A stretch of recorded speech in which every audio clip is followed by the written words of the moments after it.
To online class in BTS senior secondary school. जैसा कि प्यारे बच्चों मैंने आपको पीछे लेक्चर नंबर 3 में बताया था कि अगला जो हमारा लेक्चर नंबर 4 होगा उसमें हम पढ़ेंगे कूलाम का नियम। क्या पढ़ना है हमको? कूलाम्स लॉ पढ़ना है। ठीक, ध्यान दीजिए। कूलाम्स लॉ पढ़ने के पहले हम आपको बताते हैं कुछ, उसको आप ध्यान दीजिए, सुनिए। हम जानते हैं कि अगर दो समान प्रकार के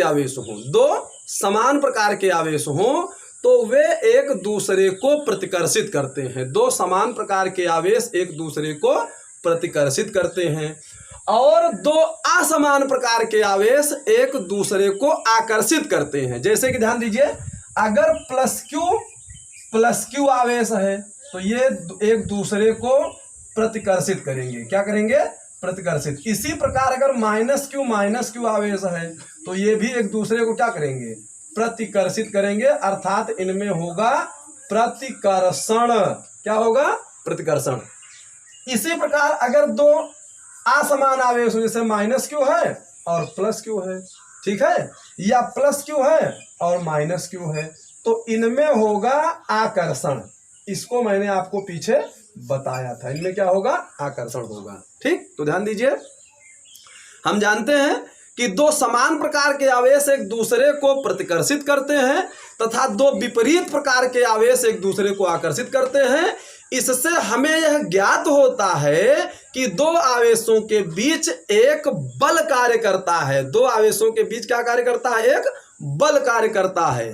ठीक, और एक बल होता है प्रतिकर्षण का, एक होता है आकर्षण का। ये जो बल है, मतलब दो आवेशों के बीच जो बल कार्य करता है उसी को बोलते हैं हम वैद्युत बल। फिर ध्यान सुनिए, दो आवेशों के बीच जो प्रतिकर्षण और आकर्षण का बल कार्य करता है उसी को हम बोलते हैं वैद्युत बल। क्या बोलते हैं? वैद्युत बल। समान आवेशों के बीच वैद्युत बल प्रतिकर्षण बल होता है और असमान आवेशों के बीच वैद्युत बल आकर्षण का बल होता है। यदि वैद्युत आवेश निर्वात में स्थित हो तो भी उनमें वैद्युत बल लगता है, अर्थात वैद्युत आवेश के निर्वात में उपस्थित रहने पर भी उनमें वैद्युत बल का प्रभाव होता है, अर्थात उनमें प्रतिकर्षण अथवा आकर्षण का बल जो कि वैद्युत बल है लगता है। हुआ क्या? सन 1785 में फ्रांसीसी वैज्ञानिक, कौन वैज्ञानिक? फ्रांसीसी वैज्ञानिक, फ्रांस के थे इसीलिए उनको फ्रांसीसी वैज्ञानिक कहा जा रहा है। फ्रांसीसी वैज्ञानिक कूलाम ने प्रयोगों के आधार पर दो आवेशों के बीच कार्य करने वाले, जैसे plus Q minus Q plus Q, यानी कि दो आवेशों के बीच कार्य करने वाले बल के संबंध में एक नियम दिया जिसे कूलाम का नियम कहते हैं। किसका नियम कहते हैं? कूलाम का नियम कहते हैं। अब ये जो कूलाम का नियम है, इस नियम के अनुसार, तो कॉपी पे आप हेडिंग भी डाल लीजिएगा साथ में, क्योंकि लिखना भी है। जितना मैंने लिख दिया स्टेप टू स्टेप बोर्ड पे लिख दिया है पहले आपको, तो ये आप स्टेप टू स्टेप लिखेंगे भी। कॉपी पे ध्यान दीजिए, कूलाम का नियम, कूलाम्स लॉ। इस नियम के अनुसार होता क्या है? किसके नियम के अनुसार? कूलाम के नियम के अनुसार। कूलाम ने कौन सा नियम दिया है कि जो आवेश हैं प्लस क्यू या plus Q minus Q plus Q या माइनस क्यू, उनके बीच क्या होता है? एक बल लगता है। तो उस बल को हम वैद्युत बल कहते हैं। इसी वैद्युत बल को समझाने के लिए फ्रांसीसी वैज्ञानिक कूलाम ने एक नियम दिया है जिसे कूलाम का नियम कहते हैं। कूलाम के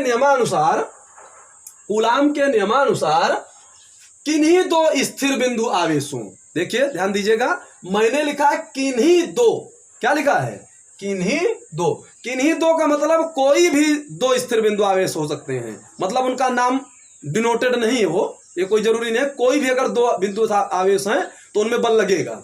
तो किन्हीं दो स्थिर बिंदु आवेशों के बीच लगने वाला आकर्षण अथवा प्रतिकर्षण, क्योंकि आकर्षण भी हो सकता है प्रतिकर्षण भी हो सकता है, मतलब आवेश समान भी हो सकते हैं और असमान भी हो सकते हैं। ऐसा मैंने आपको पहले बताया कि अगर आवेश समान है तो आवेश समान है तो प्रतिकर्षण लगेगा और असमान है तो आकर्षण लगेगा। ध्यान दीजिए, तो आकर्षण अथवा प्रतिकर्षण का बल दोनों आवेशों की मात्राओं के गुणनफल अर्थात Q1 गुणे Q2 के अनुक्रमानुपाती तथा उनके बीच की दूरी के वर्ग के व्युत्क्रमानुपाती होता है। यह बल दोनों आवेशों को मिलाने वाली रेखा के अनुदिश होता है। ध्यान दीजिए, पहले फिर समझिए आप लोग। जैसे थोड़ी देर के लिए मानिए इनका थोड़ा आधा नियम पहले ध्यान दीजिए क्या कह रहा है। किन्हीं दो स्थिर बिंदु आवेशों के बीच, किन्हीं दो स्थिर बिंदु आवेशों के बीच, और यहां मैंने आपको इलेक्ट्रिसिटी पढ़ाते वक्त यूनिट के समय ही बताया था कि जब हम इस इकाई के अंतर्गत जो 4 चैप्टर पढ़ेंगे उन 4 चैप्टरों में हम आवेश के स्थिर रहने की बात करेंगे। यानी इन 4 चैप्टरों में आवेश स्थिर रहेगा और स्थिर रहने पर आवेश के क्या गुण होते हैं इसका अध्ययन हमें करना है। तो यहां पर क्या है कि स्थिर बिंदु आवेश इसीलिए कह रहा है, मतलब आवेश क्या है, स्थिर है। तो किन्हीं दो स्थिर बिंदु आवेशों के बीच लगने वाला आकर्षण अथवा प्रतिकर्षण का बल, आकर्षण अथवा प्रतिकर्षण का बल दोनों आवेशों की मात्राओं के गुणनफल के अनुक्रमानुपाती। तो ध्यान दीजिए, जैसे ये F है यानी बल F है और अनुक्रमानुपाती का चिन्ह लगाया गया है, प्रोपोर्शनल टू बोलते हैं इसको। तो Q1 इंटू Q2 लिखा है ना, F proportional to Q1 into Q2, और आधे नियम में कह रहा था उनके बीच की दूरी। अब सपोज दैट, जैसे ध्यान दीजिए, यदि दो बिंदु आवेश Q1 Q2 ले लिए आपने, एक दूसरे से r दूरी पर स्थित हूं। ये हमने यहाँ पे चित्र भी बनाया है कि हमने दो आवेश लिया है, बिंदु आवेश है, स्थिर बिंदु आवेश है, और ये Q1 है, ये Q2 है, ये एक दूसरे से r दूरी पर स्थित है। अर्थात दोनों आवेशों के बीच की दूरी कितनी है, r है। ध्यान दीजिए, तो ये दोनों आवेश एक दूसरे से r दूरी पर स्थित है, तो उनके बीच लगने वाला बल कूलाम के नियमानुसार हमें देखना है।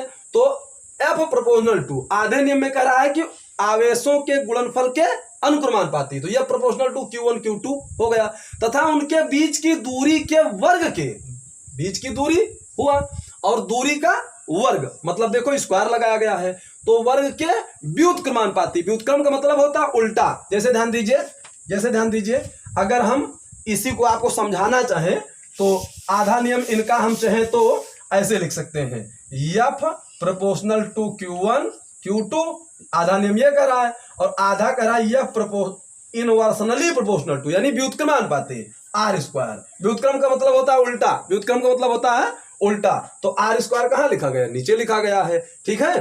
तो और इन्हीं दोनों को मिला करके मैंने यहां लिख दिया है, क्या लिख दिया है, F proportional to Q1 Q2 बटे r स्क्वायर। अब इस सूत्र में एक चिन्ह है प्रोपोर्शनल का, अनुक्रमानुपाती का, जैसा कि आप कक्षा 11 में देखते थे कि जब किसी अनुक्रमानुपाती चिन्ह को हटाते हैं तो उसके स्थान पर कोई नियतांक आ जाता है, कोई नियतांक आ जाता है। यहां पर एक नियतांक आया है k, यहां पर एक नियतांक आया है k आया है, तो F बराबर k Q1 Q2 बटे r स्क्वायर। इसी को हम समीकरण 1 मान लेते हैं। क्या मान लेते हैं, समीकरण 1। k एक अनुक्रमानुपाती नियतांक है, चूंकि अनुक्रमानुपाती चिन्ह की जगह पर आया ही है, तो k एक अनुक्रमानुपाती नियतांक है जिसका मान आवेशों के बीच के माध्यम पर, मतलब कि आवेश जो Q1 Q2 है उसके बीच में कौन सा माध्यम है, बीच के माध्यम पर, तथा आवेश दूरी व बल के मात्रकों पर, आवेश माध्यम पर तथा आवेश दूरी व बल के मात्रकों पर निर्भर करता है। इसका मान 9.0 कितना, 9.0 means 9.0 into 10⁹ 10⁹ newton metre square बटे कूलाम स्क्वायर होता है। अब जब k का मान 9.0 गुणे 10⁹ न्यूटन मीटर स्क्वायर बटे कूलाम स्क्वायर होता है, तो आप इस समीकरण को निर्वात अथवा वायु में रखे बिंदु आवेश के बीच जो बल है उसको लिख सकते हैं F बराबर 9.0 इंटू 10⁹ Q1 Q2 बटे r स्क्वायर न्यूटन। न्यूटन क्या होता है, बल का मात्रक होता है। न्यूटन क्या होता है, बल का मात्रक होता है। ये आपने कक्षा 11 में ही पढ़ा होगा कि न्यूटन बल का मात्रक होता है। अब ध्यान दीजिए, सपोज दैट यदि बिंदु आवेश निर्वात, बिंदु आवेश निर्वात या वायु में, निर्वात अथवा वायु में स्थित हो, तब समीकरण 1 में, निर्वात अथवा वायु में स्थित हो तब समीकरण 1 में के स्थान पर जहां के लिखा है, समीकरण 1 में देखिए के लिखा है ना, कहां लिखा है के, यहां पे ये के लिखा है, तो के स्थान पर आप 1/4 पाई एप्सिलॉन 0 क्या लिख सकते हैं, ये लिखा एप्सिलॉन 0, एप्सिलॉन 1/4 पाई एप्सिलॉन 0 लिखा जाता है। अर्थात अब जो समीकरण हमारा 1 है, अर्थात अब जो हमारा समीकरण 1 है उसे हम लिख सकते हैं यफ इज इक्वल टू, अर्थात यफ बराबर 1/4 पाई एप्सिलॉन 0 Q1 Q2 बटे आर स्क्वायर न्यूटन। न्यूटन बल का मात्रक है, न्यूटन क्या है, बल का मात्रक है। अब इसमें जो 1/4 पाई एप्सिलॉन 0 लिखा है, इसका मान 9.0 गुणे 10 की घात 9 न्यूटन मीटर स्क्वायर बटे कूलाम स्क्वायर होता है। अर्थात यह जो वैल्यू है वो के स्थान पर ही तो रखी गई है। किसके स्थान पर रखी गई है, के स्थान पर। तो जितनी वैल्यू के की होगी उतनी ही वैल्यू 1/4 पाई एप्सिलॉन 0 की होगी। अर्थात ध्यान दीजिए, जो नियतांक एप्सिलॉन 0 है, इस नियतांक एप्सिलॉन 0 को निर्वात की वैद्युतशीलता कहते हैं। क्या कहते हैं, निर्वात की वैद्युतशीलता कहते हैं, निर्वात की वैद्युतशीलता कहते हैं। अब यह था आपका कूलाम का नियम, ये क्या था, कूलाम का नियम था।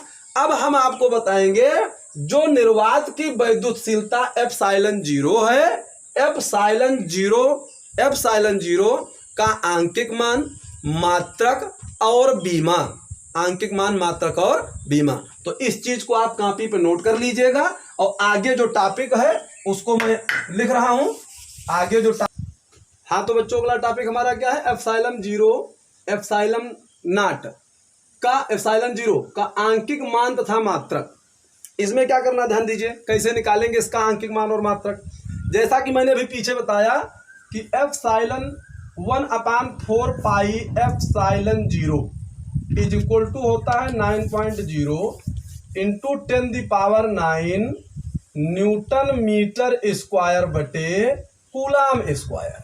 ठीक है, तो क्या करेंगे, इस पूरे वैल्यू को उठाकर, इस पूरे मान को उठाकर हम अपान के नीचे भेज देते हैं और एप्सिलॉन 0 की वैल्यू निकालना है तो इसको बाहर कर लेते हैं। कैसे करेंगे, देखो, एप्सिलॉन 0 को बाहर निकालना है इक्वल टू के इधर, और इसको भेज देंगे इधर तो ये अपान में हो जाएगा। अर्थात एप्सिलॉन 0 इक्वल टू हो जाएगा 1/4 पाई एप्सिलॉन 0, नहीं, एप्सिलॉन 0 की जगह पर लिखना है 9.0 इंटू 10⁹ न्यूटन मीटर स्क्वायर बटे कूलाम स्क्वायर।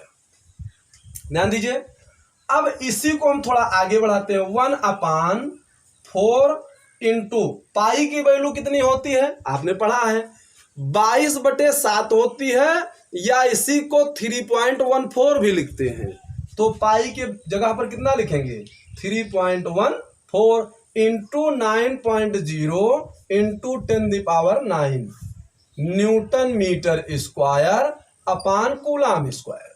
ध्यान दीजिए, अब इसमें क्या करना है, 1/, ये जो पावर 10⁹ है, इसको जब आप ऊपर भेज देंगे तो इसकी पावर माइनस में हो जाएगी। कितनी हो जाएगी, माइनस में। कितना हो जाएगी, -9, सॉरी -9। ठीक, अब क्या होगा, ध्यान दीजिए, तो जो ये नीचे वैल्यू बच रही है, ठीक, इसका मल्टीप्लाई कराएंगे।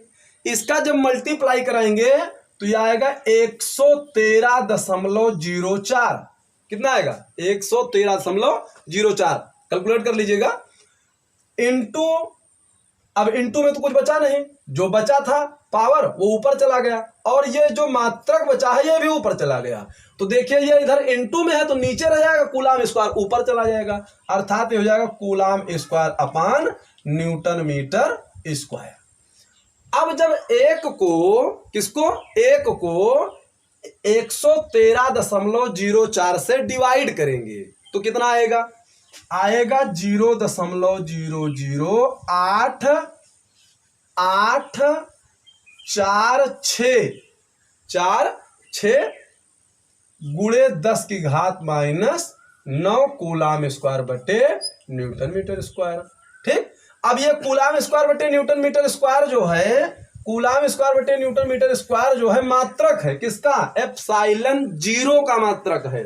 अब आंकिक मान निकाल रहे हैं, देखिए इधर, क्योंकि दोनों हमने हेडिंग डाला, एप्सिलॉन 0 का आंकिक मान था मात्रक, तो आंकिक मान भी निकल जा रहा है और मात्रक भी निकल जा रहा है। और किसी भी भौतिक राशि को प्रदर्शित करने के लिए हमें दो चीजें बतानी पड़ती हैं, एक तो आंकिक मान और दूसरा मात्रक। तो अब इसका क्या करेंगे, ये जो पॉइंट है, ये लेफ्ट साइड है, इसको हम राइट साइड ले जाएंगे, मतलब बाएं से दाएं ले जाएंगे। तो जब बाएं से दाएं ले जाएंगे तो बाएं से दाएं ले जाते समय पावर जो माइनस जो है, पावर पहले जो है उसी में माइनस में बढ़ती चली जाती है। जैसे ध्यान दीजिए, हम इसको 1 2 3 अंक बाएं से दाएं ले गए तो 8.846 इंटू 10 -9 तो पहले से था, अब बाएं से दाएं ले गए हैं तो -3 बार ले गए हैं ना, तो -3 और हो जाएगा कूलाम स्क्वायर बटे न्यूटन मीटर स्क्वायर। ठीक, अब ये हो जाएगा -3 और -9 पहले से, अगर प्लस होता तो घट जाता, लेकिन अब ये भी माइनस में, ये भी माइनस में, तो जुड़ जाएगा। माइनस माइनस क्या होता है? जुड़ जाता है। तो ये हो जाएगा 8.8। अब कक्षा 9 में आपने पढ़ा होगा कि जैसे हमें पॉइंट के बाद केवल 2 अंक लिखना हो, तो 2 अंक के बाद जो तीसरा अंक है, अगर वो 5 है या 5 से बड़ा है, तो उसके पहले वाले अंक में 1 जोड़कर लिख देते हैं। जैसा कि यहाँ 4 है और यहाँ 6 है, अब हमको 4 तक लिखना है, यानी 2 अंक तक ही लिखना है, तो इसमें क्या करेंगे, 1 ऐड कर देंगे, यानी 4 की जगह पे क्या हो जाएगा, 5 हो जाएगा, इंटू 10 पावर 9 और -3 लिखा गया है, तो 9 प्लस कितना हो जाएगा, 12। लेकिन साइन किसका लगाएंगे, माइनस का साइन लगाएंगे, तो -12 coulomb square upon newton metre square. तो ये हो गया एप्सिलॉन 0 का आंकिक मान, और यह इतना हो गया एप्सिलॉन 0 का मात्रक। ठीक, अब हम एप्सिलॉन 0 की बीमा निकालते हैं। क्या निकालते हैं? एप्सिलॉन 0 की बीमा। कैसे निकालेंगे एप्सिलॉन 0 की बीमा? कैसे निकालेंगे एप्सिलॉन 0 की बीमा? ध्यान दीजिए, जैसे कि 2 तरीका है। एक तो आप जो कूलाम का फार्मूला मिला है उससे निकाल लीजिए, और एक दूसरा तरीका है कि आप सीधे जो मात्रक है उससे निकाल दीजिए। किससे निकालेंगे? हम आपको सूत्र से निकालना बता देते हैं। सूत्र कौन सा है आपका? आपने पढ़ा है, क्या है? F = 1/4πε0 Q1 Q2 बटे R स्क्वायर। ठीक, क्या सूत्र पढ़ा है आपने? F = 1/4πε0 Q1 Q2 बटे R स्क्वायर। एप्सिलॉन 0 की बीमा निकालनी है, मतलब एप्सिलॉन 0 = हो जाएगा Q1 Q2 बटे FR स्क्वायर। अब आप सोच रहे होंगे कि मैंने यहाँ पे 1/4π नहीं लिखा है। देखिए, जो आंकिक मान होता है उसकी कोई बीमा नहीं होती है, आंकिक मान की कोई बीमा नहीं होती है, इसलिए उसको नहीं लिखते हैं। हमको बीमा निकालना है, तो बीमा निकालने में हम आंकिक मान को नहीं लिखेंगे। ठीक, अब ये Q1 Q2 आया, जैसे कि मैंने पीछे आपको बताया था कि Q बराबर होता है IT। Q बराबर क्या होता है? IT, मतलब आवेश बराबर होता है धारा गुणे समय। तो धारा की जो बीमा होती है वो होती है A, और बीमा को बड़े ब्रैकेट के बीच में लिखते हैं। और समय की बीमा होती है T। समय की बीमा क्या होती है? T। लेकिन जैसे अगर यहाँ पे स्क्वायर हो, क्या हो? स्क्वायर, तो यहाँ पर भी क्या हो जाएगा? स्क्वायर। तो यहाँ पर भी स्क्वायर, यहाँ पर भी स्क्वायर, तो इसका मतलब इसको आप लिख सकते हो A स्क्वायर और इसको लिख सकते हो T स्क्वायर, और इंटू में है तो इसलिए आप A स्क्वायर और T स्क्वायर लिख सकते हो, A स्क्वायर T स्क्वायर लिख सकते हो। अर्थात जहां पर Q1 Q2 लिखा है वहां पर हम लिख सकते हैं A square T square, A square T square, क्योंकि इस Q की भी बीमा क्या होगी 80 और इस वाले Q की भी बीमा 80 होगी। तो इसलिए हम 80 दोनों की बीमा होगी तो a स्क्वायर टी स्क्वायर मैंने लिख दिया है। ठीक, अच्छा अब नीचे आते हैं। नीचे लिखा है F क्या है बल है, और बल की बीमा आपने कक्षा 11 में पढ़ा है MLT-2 होती है, MLT-2 बल की बीमा होती है। और लिखा है ये दूरी है, दूरी की बीमा यल होती है। दूरी की बीमा क्या होती है बेटा यल होती है यल, और स्क्वायर है तो इसलिए मैंने एल स्क्वायर कर दिया है। अब क्या हो जाएगा, ये हो जाएगा a square T square a square T square upon M L cube t की पावर -2 t की पावर -2। अब ये जब नीचे से ऊपर जाएगा तो यम की पावर कितनी है यहाँ 1, तो यम की पावर नीचे से ऊपर जाने पे -1 हो जाएगी। उसके बाद यल की पावर 3 है तो यल की पावर -3 हो जाएगी। उसके बाद टी बचा तो टी -2 है, नीचे से ऊपर जाएगा +2 हो जाएगा, और 2 पावर पहले से भी ऊपर टी की है तो इसलिए क्या हो जाएगा टी की पावर 4 और a की पावर 2। ये आपकी बीमा हो गई क्या m-1 l-3 टी की पावर 4 और a की पावर 2। ये आपकी क्या हो गई बीमा हो गई। अर्थात हमने अब जान लिया है कि एप्सिलॉन 0 का आंतरिक मान तथा मात्रक, तो आंतरिक मान 8.85 इंटू 10⁻12 कूलाम स्क्वायर बटे न्यूटन मीटर स्क्वायर होता है। ये आंतरिक मान है और ये क्या है बीमा है। ठीक, हमने ये इसका मात्रक है और ये यहाँ पर क्या बीमा हमने निकाल दिया है, ये इसकी बीमा हो गई।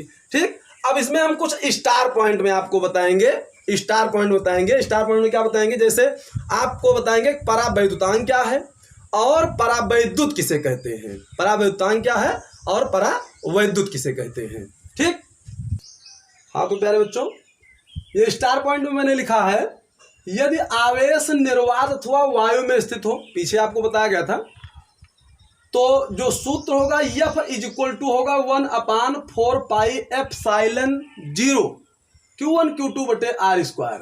इसी को हम इक्वेशन नंबर 1 मान लेते हैं। ठीक, अब यदि आवेश परावैद्युतांक के वाले माध्यम में रखे हो, मान लीजिए कि यदि दोनों आवेश परावैद्युतांक के वाले माध्यम में रखे हो तो वैद्युत बल कितना होगा किसके दोनों आवेशों के बीच में। ठीक, तो उसको लिखेंगे एम फॉर मीडियम, माध्यम में रखा है ना आपने किसी, तो इसलिए एम लिखा गया है, एम फॉर मीडियम मतलब माध्यम। तो 1/4 पाई एप्सिलॉन 0 के क्या है नीचे भी बताएंगे Q1 Q2 बटे r²। इसको इक्वेशन सेकंड मानते हैं। के एक बीमाहीन नियतांक है, के क्या है बीमाहीन नियतांक है, जिसे उस पदार्थ का परावैद्युतांक क्या लिखा है परावैद्युतांक अथवा विशिष्ट परावैद्युतता कहते हैं।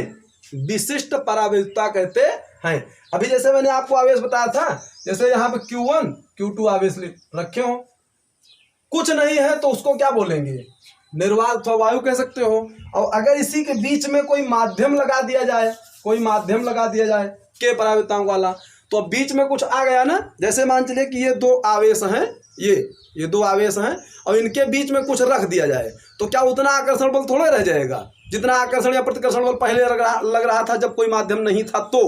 ठीक, तो देखिए समझिए, तो मैं क्या बता रहा हूं आपको, विशिष्ट परावैद्युतता कहते हैं तथा कुचालक पदार्थ को परावैद्युत कहते हैं। किसको परावैद्युत कहते हैं? कुचालक पदार्थ को।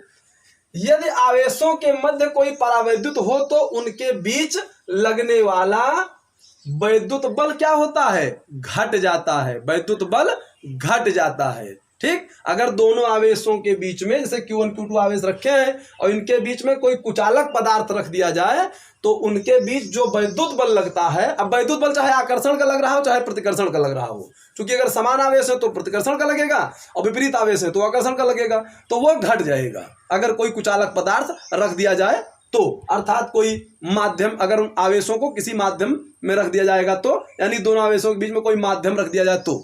ठीक है, तो जो समीकरण आपका 1 है, अगर उसको आप समीकरण 2 से भाग देंगे तो देखिए लगभग भाग देने पर 1/4 पाई एप्सिलॉन 0 और Q1 Q2 बटे R, ये तो सब में है ना, दोनों में कट जाएगा, बचेगा क्या? यहाँ बचेगा F बटे Fm, क्या बचेगा?